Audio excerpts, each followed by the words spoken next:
Bismillahirrahmanirrahim. Ladies and gentlemen, Assalamu alaikum. I'm honored to be back here presenting to you at the second Margalla Dialogue after the wonderful event last year. So thank you for inviting me. I'd like to offer a thesis on the opportunities for Pakistan to participate in and benefit from the rapidly accelerating supercycle that we're experiencing in technology around the world.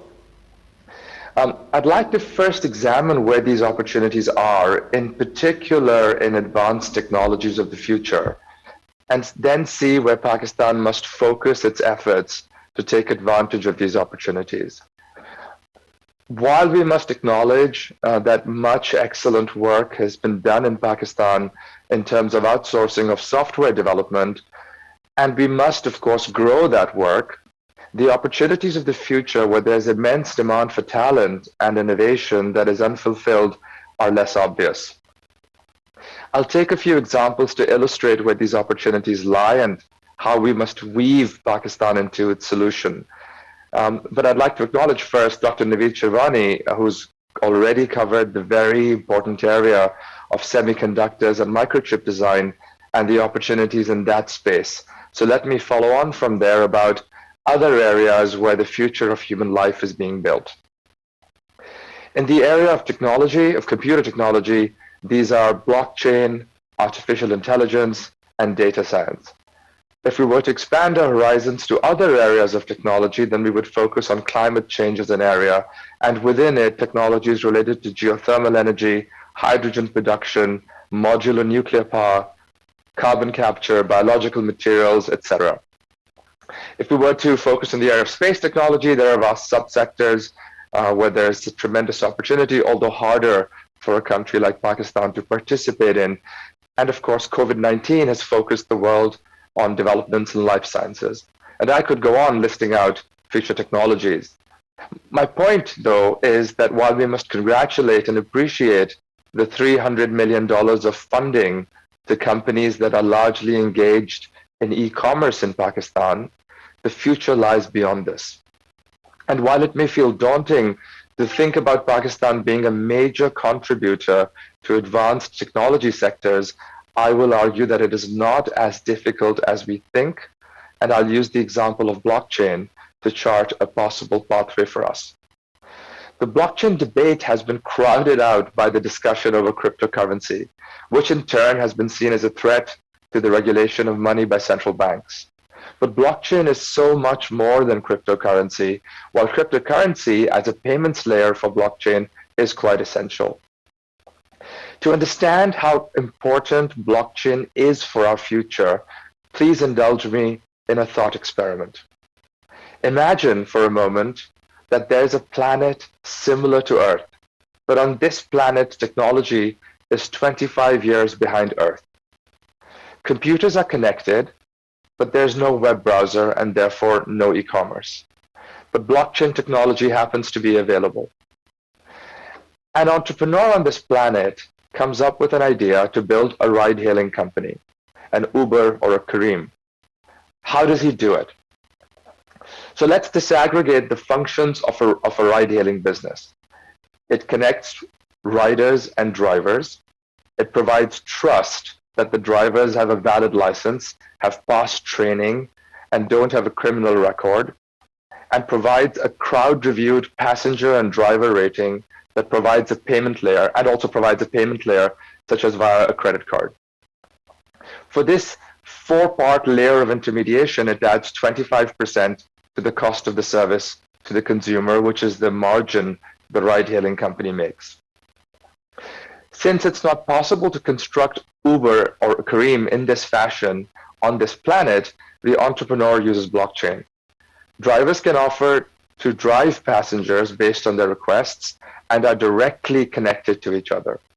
Driver and passenger ratings are on the public blockchain for all to see and use, and payments are instant via cryptocurrency.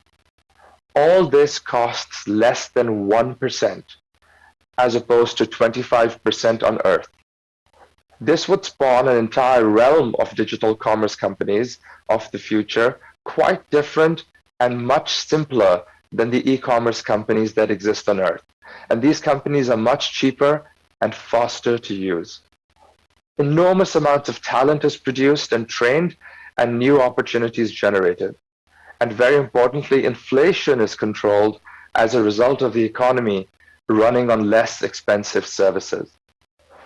So one can disaggregate most internet e-commerce companies to be better, cheaper, and faster running on the blockchain. One can accelerate and make payments cheaper and more transparent. One can perfect property records and eliminate fake documentation for property records by putting it all on the blockchain. One can lower lending rates for borrowers and raise deposit rates for savers in a simple, automated way. Developing blockchain means that we will develop and make available high-value talent for domestic innovation and for export, as well as the technology companies of the future. The government would gain via taxes, exports, employment, efficiency, and a contribution to lowered inflation. But to take advantage of this great innovation, which may be as significant as the internet itself, one has to embrace it and permit it to grow. Not allowing blockchain to flourish, then, is analogous to not allowing the internet to flourish. And if we don't do this, we won't develop the talent, we won't nourish the innovation, and not develop great technology companies in this sector. From a regulatory perspective, we must therefore upgrade the knowledge of our regulatory system and do so on war footing. There are, of course, some risks to cover, but there must be an acceptability of risk in exchange for innovation. Blockchain companies should be given a clear framework on what is expected from and required of them from a compliance and AML KYC perspective. Different government regulators must not all try to capture space and instead coordinate to ensure that all companies in the sector have clarity on which regulators' domains they fall in. Most of all, I would say entrepreneurs in the sector must be actively encouraged to invest and grow.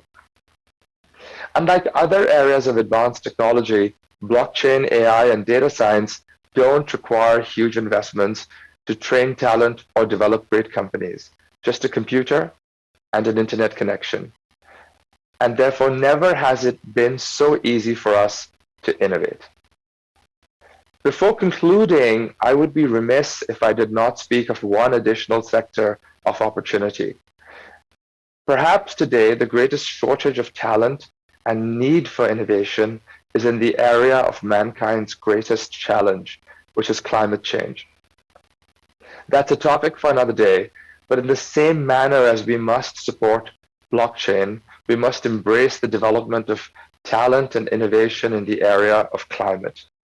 Regulatory hurdles must be eased and the development of climate technology projects pursued. The amount of capital flowing towards innovation in climate is greater than any other sector at any other time in our history. Great opportunities for Pakistan in technology lie in the technologies that have the power to transform life as we experience it, and we must find ways to embrace and encourage them. Thank you.